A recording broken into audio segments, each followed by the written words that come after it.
What's good, everyone? Welcome to the Cold Cheese and Hot Bullets podcast, where we give you everything that's going down with the Dallas Cowboys and, of course, my Green Bay Packers, man. So, of course, I'm that main reason. My homie here is, Prince Cowboy 88. yes, sir, for episode 3. So, this episode, man, we're going to talk about a lot of the coaching changes going on in the league, in the NFL, man. So, there's been a ton of changes this week and a couple of Yes, weeks yes. prior to this week, man. That there have been some head scratchers as well. So I know there were about 5 head coaching opportunities out there at one time, I believe. I need to go back and research that, but I think all of them have pretty been sold up except for 1 or 2 of them at this point. Yeah, it's been a coaching purging and rebirth, or whatnot, to say the least. So it's basically been a coaching purging and rebirth. We at Dallas Cowboys, they've been purging left and right, but they've been. We're not talking. We're not starting with Dallas. Okay. No, we're not starting with Dallas. I'm just saying. I already know you're passionate about Dallas. Yeah. We're not starting with Dallas. Okay. We ain't got to start with Dallas. Dude, we up here right now. We just talking about Pete Rock and CL Smooth. Yeah. We want to go down. Well, technically, we talk about the Packers. Y'all didn't make the playoffs, so really, we be going down, hit the Packers. So I'll be a tear up. But anyway, you know what? You want to talk about the Packers? Let's talk about Nathaniel Hackett. All right, Nathaniel Hackett has been signed as the offensive coordinator. There you go. The OC for the New York Jets. And I'm not going to talk a whole lot about it, man, because I've already made a previous video about it. But I think that's a good look for Nathaniel Hackett, man, to become the OC for the New York Jets. Maybe there's a plan. Like I said, I'm not going to talk too much, but I'm quite sure they're looking to get a veteran quarterback. Yeah, you just said. And I'm excited about that veteran quarterback. Please let it be the one I'm thinking about. You know what? Let's move on to the next one, man. Messy. Y'all That's your quarterback. You messy. Hey, we're not gonna say no names. I'm just saying he's not going. He's already stated he's not going to San Francisco. So you choose the one you want to go to, homie. Go to where your buddy is. Oh Let's man, move on, bro. he's trying to whack his quarterback. Let's move so on, mafioso. Let's move on. So the Broncos, where Nathaniel Hackett previously was, and he got the chop. He got the X. Yes, he did. Because now I don't know if it was because of him or it was just Russell Wilson in the slump, but I'm assuming it was Nathaniel Hackett. Everyone just isn't meant to be a head coach, bro. Nah. So of course the Denver Broncos went out and they sought out veteran coach Sean Payton. What are your thoughts about that? Very smart move, very calculated, very what's the word I'm looking for? It's a smart move. That other word come to me later on, but it's a very smart move. They're playing chess, not checkers. They see that they got potentially a good team, and not that they ain't potentially. They got a good team. It's just they need the right coach to set the pieces in place. Sean Payton would definitely come in there like a floor general and start, calling people out, making people get better, making people that have made commitments to get better. Or he'll be more than happy to get them off the team, and he'll be able to replace some more pieces underneath their that umbrella for him to fit. And one thing about Sean Payton, they will, unlike Dallas, they will get a coach full control to do what the heck they want to do. So if you cross Payton, it's a good chance your head will roll and your soul will fold. So, yeah. So how do you think he's going to do with Russell Wilson? Because Russell Wilson did, acquire a lot of things or commanded a lot of things. Not talking about the Washington Commanders. For those of you who are Washington Commander fans that we know of, who Poor Commanders. Poor Commanders. But he did command a lot. I mean, he got a little corner office in the facility and all that. Do you think that Sean Payton is going to continue that type of atmosphere? Or is he going to pretty much put put a stop to that? I'm gonna say in all caps. Hell no, he's not gonna continue that. Listen, the only person that's supposed to get a corner office is either the coach or either the general manager. The quarterback. Russell Wilson said he need a corner office. Oh, man, what he need? That man a corner office, man. Let him sit down with Juju and all them. Not Juju. What was that he have up there, man? Let him sit down with the wide receivers, have a one-on-one conference with the brothers, man. Man, listen here, bro. As horrible as he played, they should take his name off the door and send him back in the locker room because he gonna need to get some closer bonding with his players. I think he's gonna do a better job this year. I believe he's gonna do a better job this year. Yeah, after Sean Payton takes that corner office away from him, he'll do a much better job. Better job. All jokes aside, man, I absolutely agree. No quarterback should have a corner office. I mean, what's the purpose of an office for the quarterback to begin with? A dressing room or something for him. It just wasn't a good look. But that explains the reason why they didn't have any connection or any they wasn't vibing at all, because you could tell when they was playing or whatnot, they didn't know what he was thinking. See, the whole point of a quarterback is the coach away from the coach. That's what the quarterback is. You get an idea on what the coach is thinking based on the philosophy that the quarterback is giving. And when he's away from the team and then the coach is away from the team, nobody's getting the vibes on what the coach wants. So when you running around out there in the midst of the game, instead of taking, it might be a post left, he's taking a post right, and you throwing it. You throwing it straight to the opposition because you're not talking to your quarterback. He's not there rallying the troops. He's not having conversations. They're not having small talk. He probably only talking to his select few instead of vibing with the whole team. And it's all off. And then on top of that, to be fair to Russell Wilson, they do need a line. They need an offensive line bad. They really do, because I'm gonna say, as soon as they snap the ball, I seen some of their games. They right in his lap. I'm talking about as soon as he snapped the ball, it's a defender right there on his hip. So they do need Russell Wilson in to be that dual threat. Now, he may not be the dual threat he used to be years past, but I do still believe that he still has the ability to escape the pocket to a certain extent. And I also lend a little bit of the issues of the offensive line to the coaching staff. So I believe Sean Payton will come in there and probably, it's going to take some time because they had such a bad season. But I believe that he's going to get this ship going in the right direction. So that's just me personally. That's how I feel about it. But who am I to say? The Texans is next on the docket. Yes. So the Texans fired Lovie Smith. Yes, they did, which we all seen that. But, I mean, truth be told, we knew it was coming, but at the same time, bruh, the team itself is terrible. Yeah, it is. The roster is in shambles. And for them to give Lovie Smith pretty much a one-year deal, with the roster that he currently has is ridiculous. I know that they probably just put him in there because they were in the pinch and didn't know who to really choose. And I mean, he's there. On the take Lovie Smith, he's been a head coach before. But I believe personally that he possibly could have at least had one more season just to see what he could change.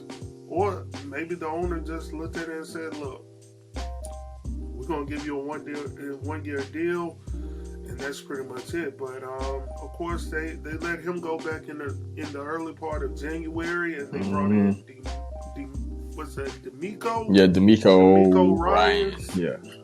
From the San Francisco 49ers. So there's a lot of people coming from San Fran. They may not look the same next season. Who knows? Yeah, well, DeMeco Ryan was once a player for the Houston Texans. So basically, he's coming home to his original self, original alma mater, meaning not college, but his original team he got drafted to. A lot of people don't know within the insiders of the NFL, the Texans probably knew that he had one more year on his contract in 49er land, and that's probably the reasons why they signed what's my coach name for a 1 year deal. So they share information. So it's more than just what meets the eye. But they probably knew that. That's probably the reason why they did sign my man to a 1 year deal, so they can wait for D'Amico Ryan.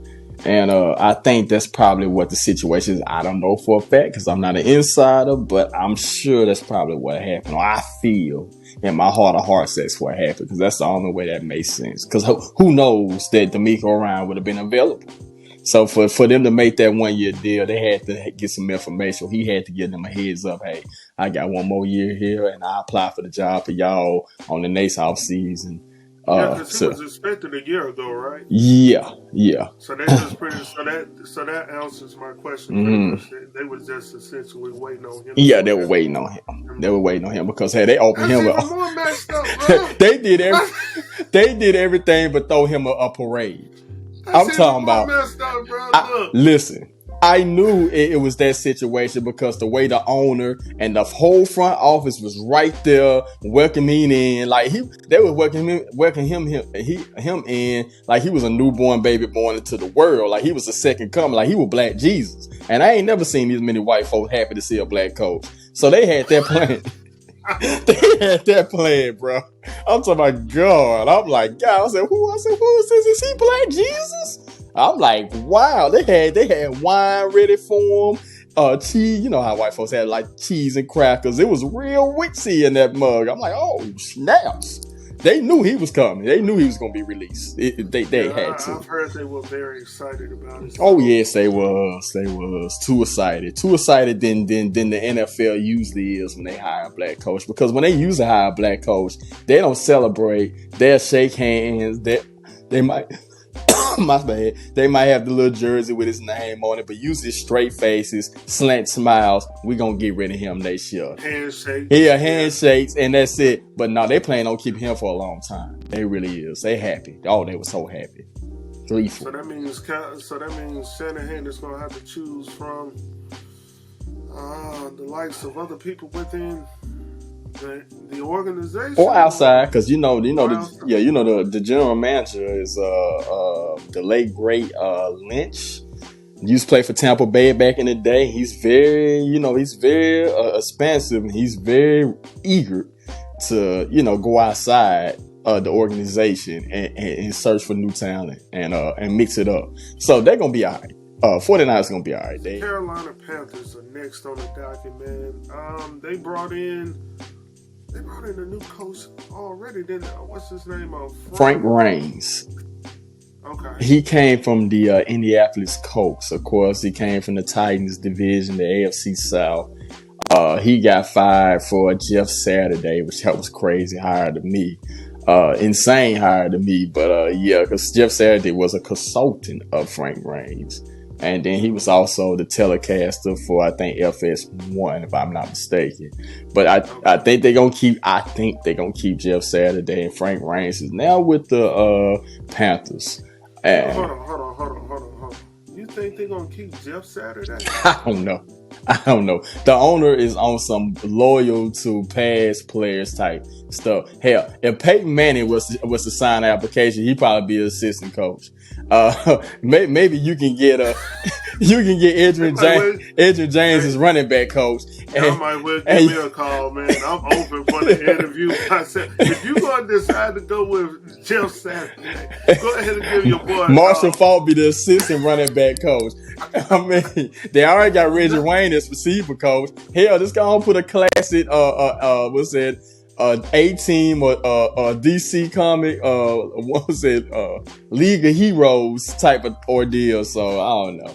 They got a Super Friends. That is ridiculous. Yeah. Look, man, there's so many people out there that need a head coaching job. Yeah. And you opt to choose Jeff Saturday. Yes. And now, I'm not taking anything away from Jeff Saturday. Yeah, he was he's an a good guy. lineman. I mean, he was outstanding. But as a head coach, I think people got a little overworked when they saw him win that first little game he did. Yeah. But who knows? Yeah, what I know. Yeah, I mean, I'm just a guy that does a podcast. Right. Yeah. We're gonna leave it at that. Here we So are. yeah, but yeah, they brought in a new guy for. Now my thing is they got rid of the head coach, the interim head coach for the Carolina Panthers, who I feel should have deserved an additional season because he took over and they almost got into the playoffs with this guy. Yeah, also a black coach. Old school. He believes in old school discipline. Come in, work hard, play hard. Let's win the game. Uh, I liked him because he seemed like a no nonsense type of dude. But Right. unfortunately, in the NFL, the owners don't like that out of black coaches. They don't like that no nonsense personality because they look at them as uppity guys. But if he got the knowledge and you winning games, what did it matter how you personally feel? I felt like they should have signed him for a 2-year deal to see, give him a try. Hell, he already was getting you wins. He showed you potential that he can get you to the playoffs. Why not sign him? Playing for him Oh yes, they was playing for him because he was, he's like your little league coach back in the day, or your Pop Warner coach, or maybe your high school coach that cared more than just about the game, but he cared about you. He's the type of coach that will call your mom to see that you acting right at the house, and you do got your grades up. It was more than just football. He's more like a life guy. He's a life coach. He tell you about his hardships, and he tell you what to do and what not to do, or don't be like me at this age. And he's one of them type of guys. He's one of them old school, old street cats that put an arm around you and give you the game and send you out to the world so you can experiment and live your own life, and you trial and error type dude. Yeah. So I don't know what to think about that, man. Yeah. I would be interested in knowing how the players actually reacted to that as well, because they were, like I said, they were really playing for that guy, man. So Steve Wilkes is actually interviewing with the 49ers. Okay, so that's the black coach.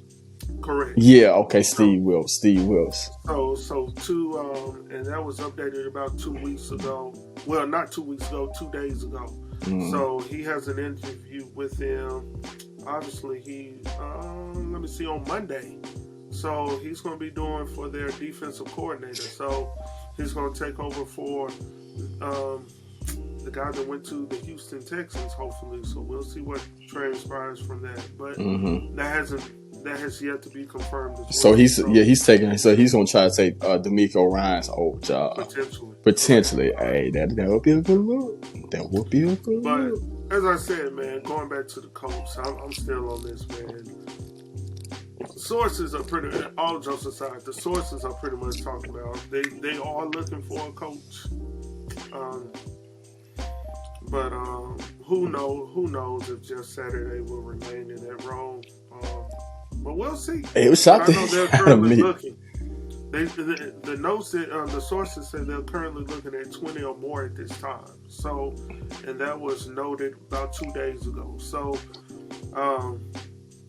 they haven't ruled back bringing back some other people. So we'll see what they'll do. But it cannot remain Jeff Saturday. No, it cannot. It can't. If they want any hope for any playoff chance, I'm not even going to a Super Bowl. Just any playoff chance, because you got to get to the playoffs to get to the big game. No, but they still got them up there as of right now. They still got them up there as a candidate for this role. So we'll see. Good luck. I mean, yeah, I'm like this. It will work if they get them a top-notch OC. And they're going to have to get them somebody that's well-noted, got some experience, that got a name. And that's the only way that will work. And because Jeff Saturday, I will give him much. I give him this. Jeff Saturday seems like he don't have the big head. And he don't mind taking advice from a top-notch OC that knows what they're doing. Because he know his success, or the success of the OC, is going to lead to his success remaining the head coach. And then he can learn from that top-notch OC on how to develop schemes, how to set up throwing plays, how to set up the run, and how to get that downfield play at the most integral times of the game. So maybe this could be a learning venture, but they need to get a top-notch OC. That's the only way that's going to work. All right, man. I hope y'all been enjoying the conversation, man. We're going to go ahead and head over to a quick commercial break. We'll be right back.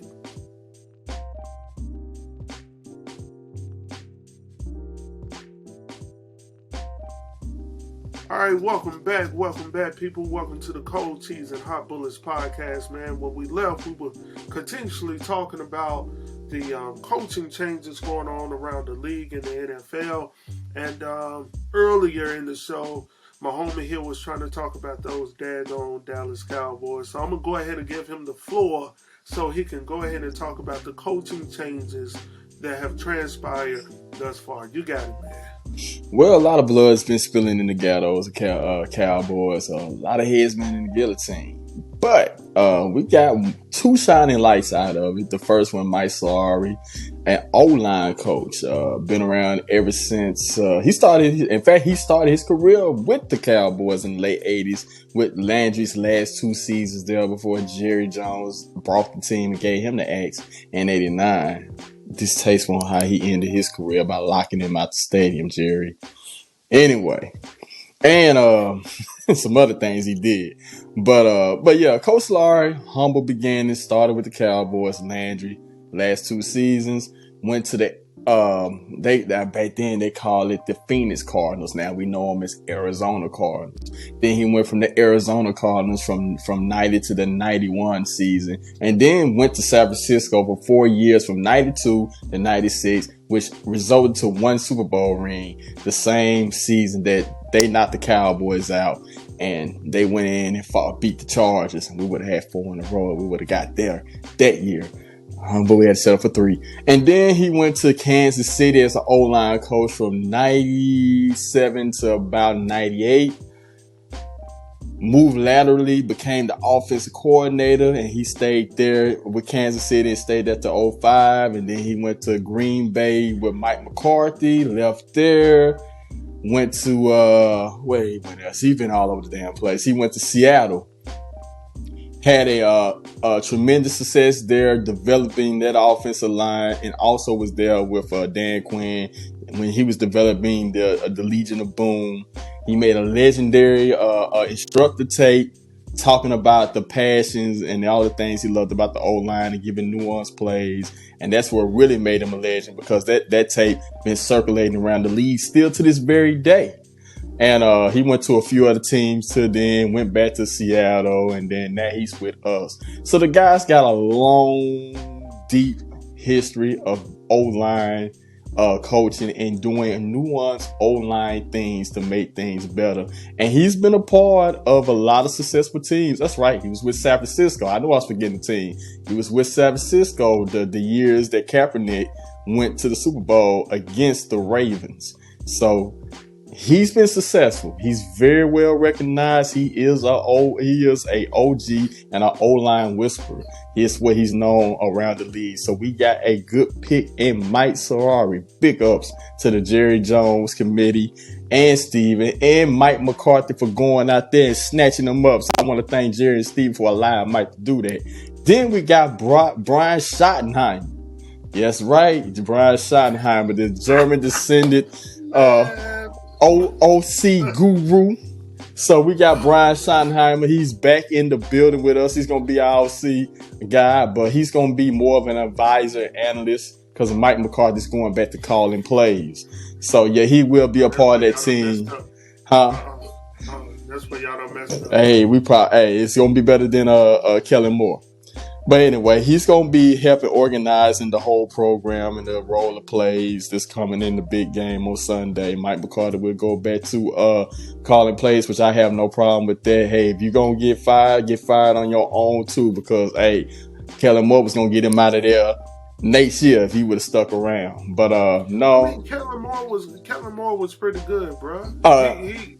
Offensively, you guys had your offense was top of the line. I mean, I don't know if it's so much Kellen Moore or was it Dak Prescott? No, it was Kellen Moore, man, because to be honest with you, at the pivotal times of the game, things would get very stagnant. And the reason why your quarterback gets stagnant is because your offensive coordinator gets stagnant.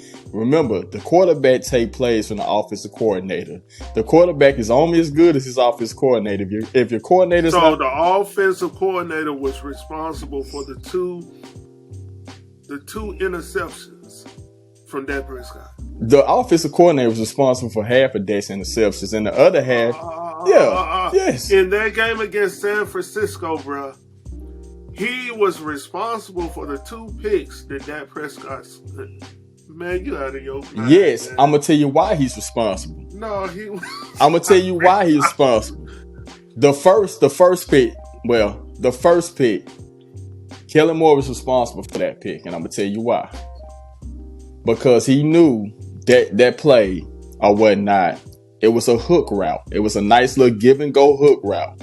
Now he knew that our player that was recovering from the ACL, his name will come to me in a few minutes. I'm having a brain fart. It's late. It's late, folks, but everybody know number 13, Michael Gallup.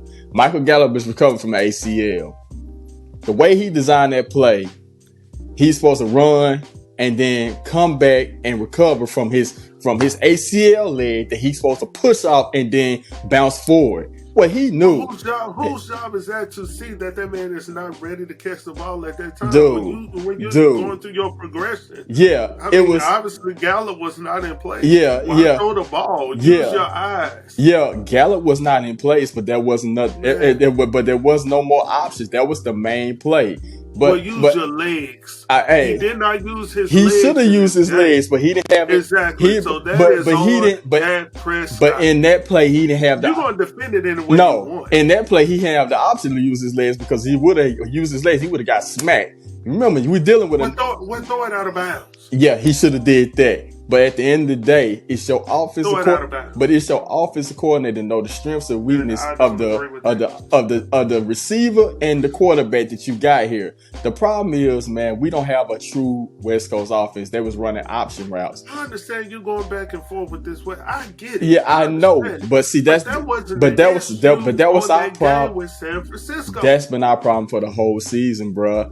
And option routes, it's a system where you don't allow the receiver to give free range to make their own routes, and then whoever's open get the ball. It's a system where you step back 3 or 4 times, and it's supposed to be somebody at a particular spot. And they start, and everybody in the league knew about this offense. The problem with Kellen Moore is we had no identity, and he wouldn't commit to anything.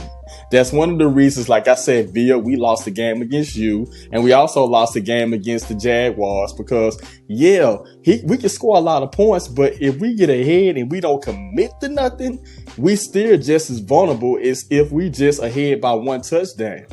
And it showed last year at the playoffs, and it showed this year in the playoffs against the same team, bruh. Listen, Kellen Moore's cool. No.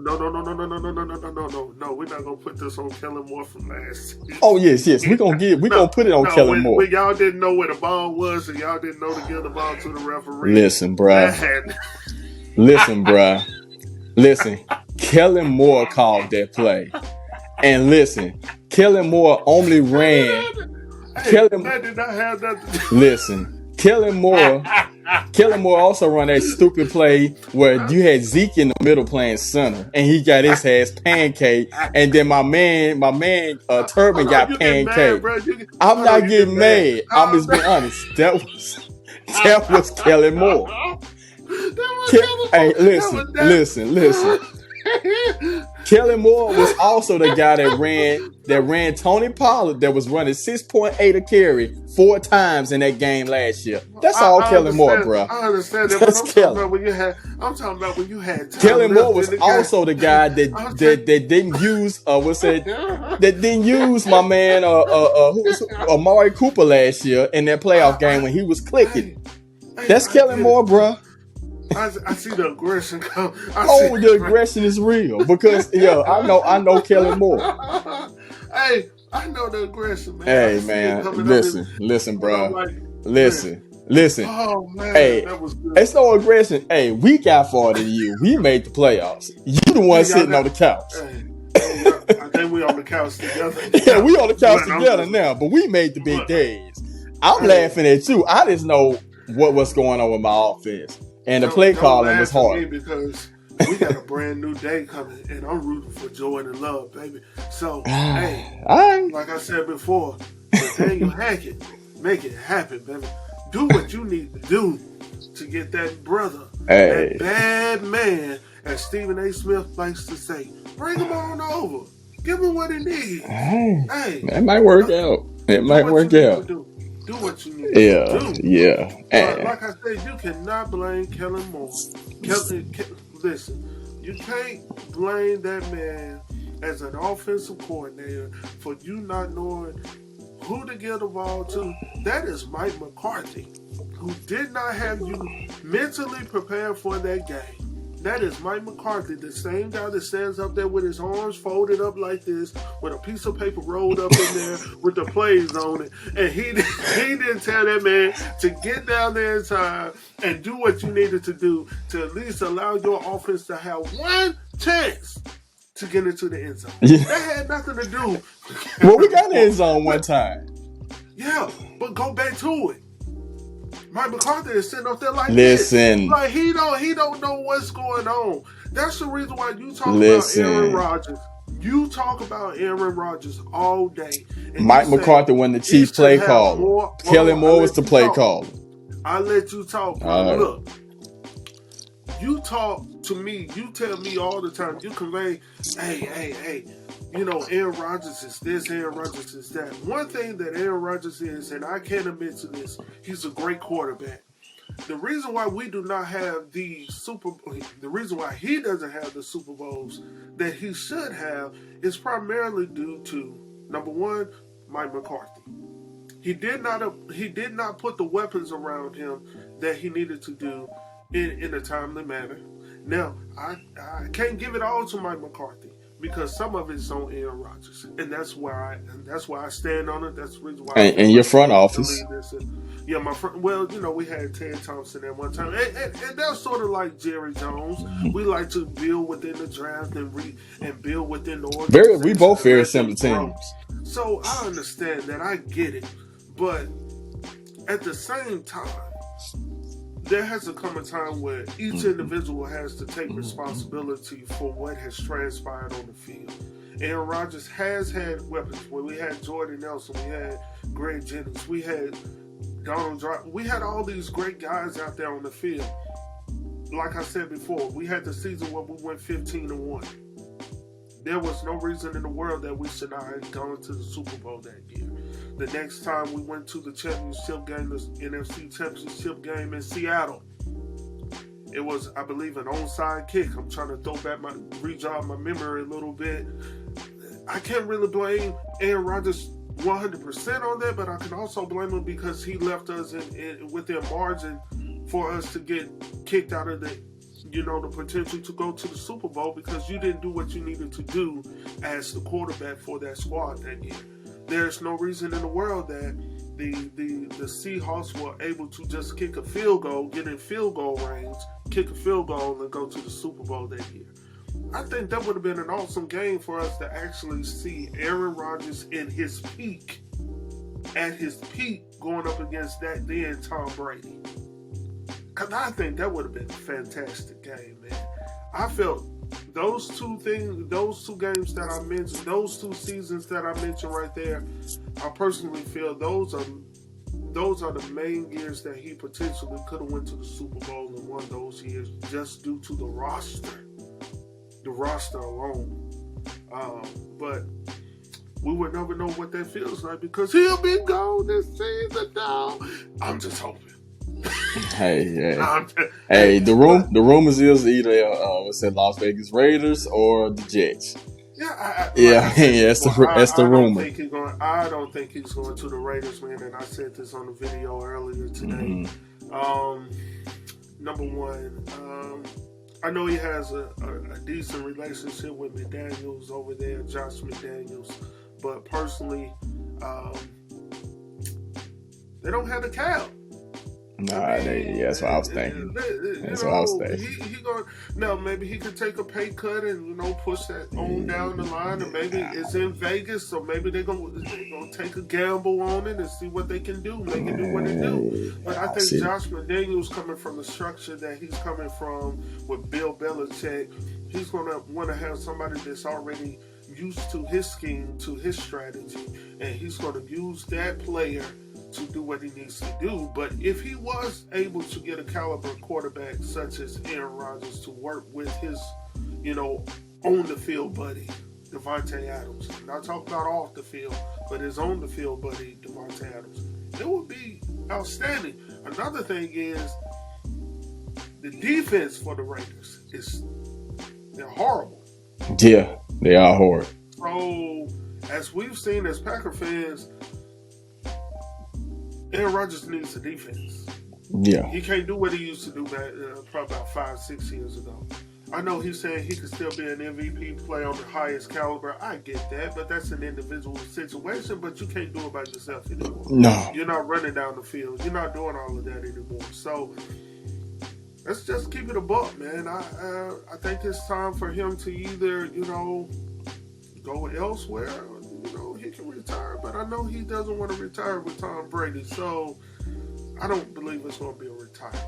But I don't even know how we got on the Green Bay Packers, man. But you was comparing my quarterback to yours. There's no comparison. Yeah. We're gonna end it. No comparison. No, it ain't. But I'm So that's leaving it at that. All I'm saying is my quarterback would have known to get down. Your quarterback went in the playoffs. But no. And we took out the GOAT. But we were both in the same playoffs that year. We both got taken out by the same team. Yeah. But you guys could have taken out that team if you potentially would have had at least one more play to get into the end zone. So, but that's because of Kellen Moore. No, that's because of Dak Prescott. No, that was because of Kellen Moore. Man, he wasted listen, so much time listen, bro. Man, go back and watch the game, bro.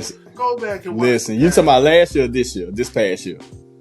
I'm talking about last season. We know what happened this season. We know what happened. Yeah. Y'all beat a quarterback on AARP, and then y'all got into only because we beat him. He's on ARP. No, I mean we beat him too, and he was on AARP. Well, we beat him. I mean, but you didn't say that until we beat him. It's funny. No, funny how Cowboys when we beat Tom Brady, he's on ARP. But when everybody else beat him, he's the greatest thing popping. He's still a quarterback with 7 rings.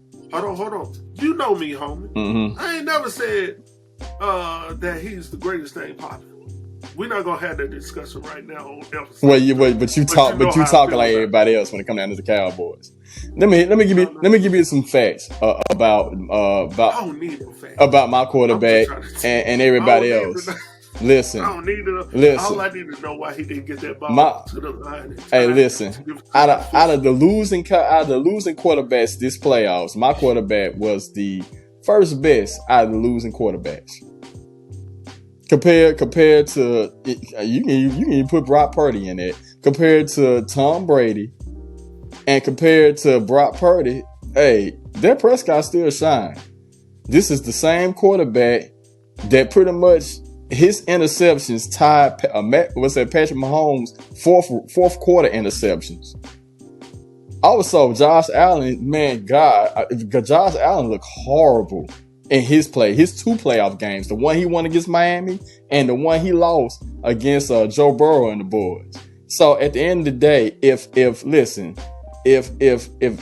that's what I gotta work with, dog, I'm good or whatnot. I think next year that West Coast offense that Mike McCarthy gonna employ in, especially with Brian Schottenheimer, it's gonna change the game because that's gonna shine in that offense. Them option routes, that 3 points and being at a particular spot is hard, and they need to go out to free agency. If they do that, dog, you might see us in that big game. We're not that far away. We just need to be aggressive. Number one, Jerry Jones is not going into the free agency. You know that, and I know. Hey, I'm gonna tell you. Hey, I'm gonna make. He took his chance with your boy that went to the Cleveland Browns. I'm gonna make a prediction. Like you got burn on that. I'm gonna make a prediction, and you hear me closely. If the Philadelphia Eagles win that Super Bowl, I guarantee you, Jerry Jones is going to the free agent. He's gonna be the old 1990s nefarious Jerry. That's a prediction. You don't want to spend any money. So when the Philly, because I'm predicting that. Don't know, but like I said, he's going to the free agency. He ain't gonna think. Okay. We're gonna have to do something. If Philly wins the championship, it's gonna wake Jerry up, and it's gonna bring. Mike was gonna start calling. Yeah. He's going back to the free agency because he already gave Mike more power than what I thought he was gonna have, because it was ultimately Mike's decision to get rid of Kellen Moore and to bring in these 2 coaches. These are Mike hires. This is not a Jerry hire. I get that. I get that. So hey, I'm just saying, with that fact alone, that he gave Mike the power to fire Kellen Moore, and Kellen Moore was a son of Jerry. He might as well add Kellen Jones at the end of his name, because Kellen loved Kellen. I would say Jerry loved Kellen Moore. So I'm telling you, bro, if mark my words, you can say you're right. If the Philadelphia Eagles win the Super Bowl, Jerry's gonna go into free agency and get somebody big. I don't know who, what, when, but he's gonna do it. Okay, we'll see. With nothing else to be said, man, we out this piece, man. See y'all next go round. Peace. Yo.